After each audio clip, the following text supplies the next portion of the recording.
Vamos agora à entrevista do dia com Maria Lídia Flandoli. Ministro de Minas e Energia, Edson Lobão, insiste que o sistema de energia elétrica do Brasil vai assegurar fornecimento para todo o território brasileiro e afirma que não haverá apagão nem racionamento.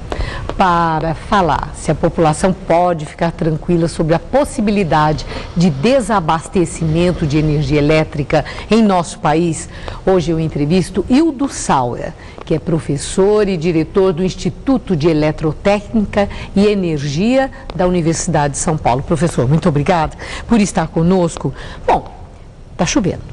O nível dos reservatórios, que já estava sendo considerado o mais baixo dos últimos 10 anos, deve estar melhorando. A população pode já ficar tranquila que isso que o ministro está falando realmente vai acontecer? Não teremos racionamento nem apagão? Ainda não há motivo nem para alarme, nem para ameaça de catástrofe. Mas, ao mesmo tempo, não se pode levar ao pé da letra o que o ministro diz, porque ele está fazendo uma aposta e ele tem muito mais chances de ganhar a aposta do que perdê-la. O fato é que o risco do racionamento ainda está no horizonte, mas não está ali na esquina.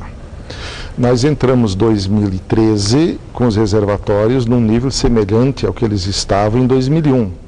De lá para cá muitas coisas mudaram. Há mais de 10 mil megawatts a mais de termoelétricas, que hoje, com os que já existiam, garante cerca de 20% do consumo. Só que o consumo de lá para cá também aumentou em quase 50%. E aumentou também o número de hidrelétricas e algumas eólicas. Aliás, 600 megawatts já disponíveis, que poderiam gerar e não estão gerando por falta de conexão à rede, problema de coordenação e planejamento. Então esse quadro nos diz o seguinte: estamos na mão da natureza, na mão de Deus, na mão de São Pedro. Costuma-se dizer que até os ateus estão rezando agora para que de fato em janeiro, fevereiro e março chova mais do que tem chovido até agora, para que a gente chegue em maio com os reservatórios num nível mais confortável. Se a situação continuasse como estava até sexta-feira passada, certamente a apreensão seria muito maior. Há um certo alívio com o conjunto de chuvas, ainda que muito pequenas, que caíram na região, porque o importante não é chuva em qualquer lugar. É no lugar certo. É no lugar certo. Infelizmente, temos tido chuvas que causaram catástrofes humanitárias, como no Rio de Janeiro e Xerém, mas foram muito poucas. Nas nascentes do Rio São Francisco, que nasce ali em Minas Gerais e vai para Bahia, depois Sergipe, Alagoas e tal, onde está a usina de Três Marias.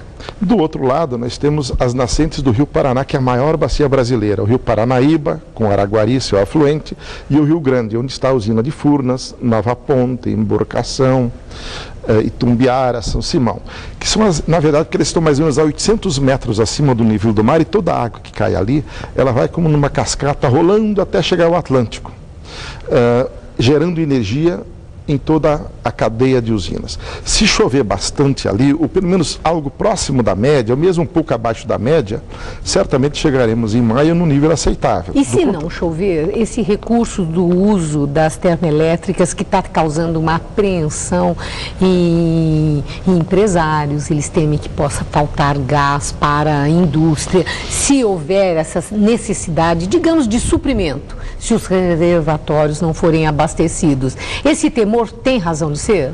Efetivamente, o que nós estamos assistindo é uma clara demonstração de que o sistema energético brasileiro está fragilizado e que o modelo reformado pela então ministra de Minas e Energia entre 2003 e 2004, sob sua liderança, não está funcionando a contento.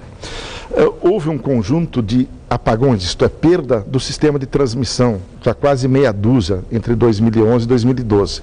Estamos agora diante da ameaça de racionamento e, ao mesmo tempo, somos compelidos a fazer algo que é indesejável num país como o Brasil. O combustível mais barato que nós temos no Brasil é água e vento. No entanto, as usinas termoelétricas são importantes para nos raros períodos em que a hidrologia e a disponibilidade de ventos é muito baixa, se usa a usina termoelétrica. Mas não é aceitável que se fique queimando diesel e gás natural de efeito importado, que custa mais que o diesel. De setembro, começamos algumas termoelétricas. A partir de novembro, a plena carga, queimando combustíveis por quase um pouco menos de R$1 bilhão por mês. E esse custo vai ser transferido aos consumidores pouco a pouco, de acordo com as regras dos contratos. Então, o que nós estamos fazendo? Importando combustível, queimando dinheiro para substituir água e vento.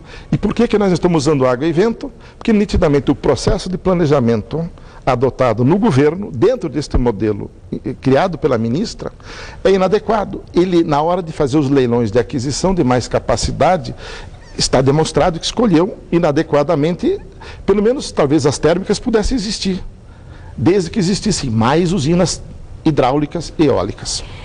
Professor, a presidente Dilma acerta nessa redução agora, nesse momento de vulnerabilidade da tarifa de energia em 20%? Veja, isso é acertado neste momento? Eu acho que isso tem que ser colocado em perspectiva. Em primeiro lugar, o Brasil, que tem os melhores recursos naturais do mundo, tecnológicos e humanos, tem uma das tarifas mais caras do mundo por óbvio problema no modelo, na organização, na estrutura. A chamada modicidade tarifária prometida nunca aconteceu. Então, o que a presidente quer fazer? Num gesto populista, na minha opinião, que certamente vai agradar empresários, classe média e todos aqueles que mais energia consomem, é reduzir a tarifa. É justo que todo mundo reivindique tarifa mais barata. Só que fazê-la do jeito que ela está fazendo, às custas de duas formas de patrimônio público. Primeiro, o crédito do Tesouro Nacional junto a Itaipu, de mais ou menos 3,5 bilhões de reais por ano até 2023. Ela está hipotecando esta receita. Talvez no Brasil devesse ir para prioridades como a educação pública, a saúde pública, para a qual o governo diz que não tem dinheiro. São quase 30 bilhões de reais, um pouco mais nesses quase 10 anos. E de outra parte, ela quer usar usinas construídas pelas gerações anteriores e que deixariam benefício para gerações futuras, usar elas agora para poder obrigar as estatais a vender energia a mais ou menos R$10 o megawatt-hora, quando tem muitos contratos de empresas privadas vendendo energia a 200, para fazer uma média um pouco menor. Só que isso compromete patrimônio público para tentar fazer algo que é necessário que seja feito, mas na minha opinião não deste jeito, não às custas do patrimônio público. Por quê? Quem mais consome energia elétrica e mais renda tem são as grandes empresas. 2,5 milhões de brasileiros nem luz elétrica têm. São sócios dessas usinas e são luz para todos, estão prometidos e não cumpriu sua tarefa. Não tem acesso à educação nem à saúde. De maneira que eu acho que, embora o objetivo de reduzir a tarifa é necessário, a forma de fazê-lo tem um condão populista e é regressivo socialmente. Eu sei que é duro dizer isso assim, porque é antipático, mas não dá, porque o modelo que está em vigor hoje, ele tem falhas graves no planejamento, falhas graves na operação e precisa ser revisto para trazer mais tranquilidade à economia e à sociedade brasileira, senão a economia não vai poder crescer como é necessário para melhorar a condição de vida dos brasileiros. Professor Hildo Sauer, muito obrigada por suas informações. Muito obrigado. Uma boa noite. Boa noite.